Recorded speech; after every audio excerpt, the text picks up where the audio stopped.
Assalamu alaikum. In today's Honey What's Cooking, we are making lamb chops. The recipe that I'm using today has been shared to me by a Bohri friend, and again, it has simple, flavorful ingredients, and the lamb chops come out very nice and tasty and tender. So let's get cooking. Moving on to the ingredients, we have 12 lamb chops, which are nice and meaty. I've got a mix of Garam masala, which in Bohri cuisine essentially means a tablespoonful of each ginger, garlic, and green chilies, all blended together, crushed. A coarse paste is fine. It doesn't have to be very fine because it's going to go in a boil. I've got the powdered dry spices, which is garam masala, a tablespoonful, red chili powder, a tablespoonful, and salt to taste.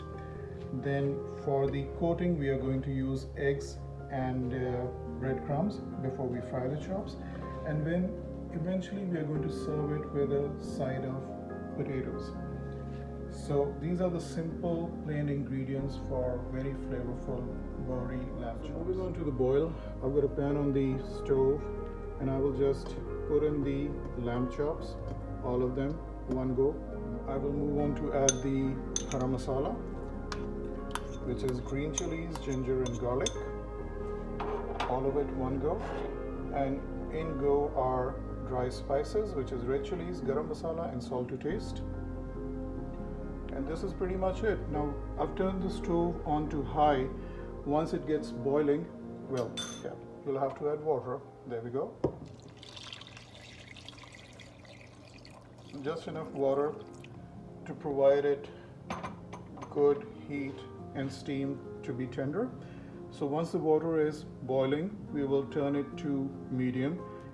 So with all the spices and garam masala in the boiling water, we will let this mixture come to a boil and then turn down the heat to medium and let it simmer till the lamb chops are tender and done. I will give it some good 40 minutes. So the lamb chops have now been cooking for good 50 minutes. At about 20 minutes, what I did was I opened the lid and I cooked them without any cover so that the moisture could reduce. And now let's give it a quick check. As you can see, all the moisture, the water has reduced, and the fat from the lamb chops in fact has started oozing out, which is fine. We will be leaving this fat behind. And at this point of time, I will take the lamb chops out and let them cool a bit before we move on to the next step. So the lamb chops have nicely cooked. I had reduced the water and I let them cool down a bit because the meat is now very tender and I don't want it to fall off from the bones as we move on to the next step. So now we'll simply take one lamb chop, dip it into egg, coat it nicely, both sides, and then take it and dip it into breadcrumbs. Both sides nicely coated, and we can set it aside. We will fry it in a while when all of these are done. So now all the lamb chops have been dipped into egg and have been coated with breadcrumbs, and they are ready for a fry.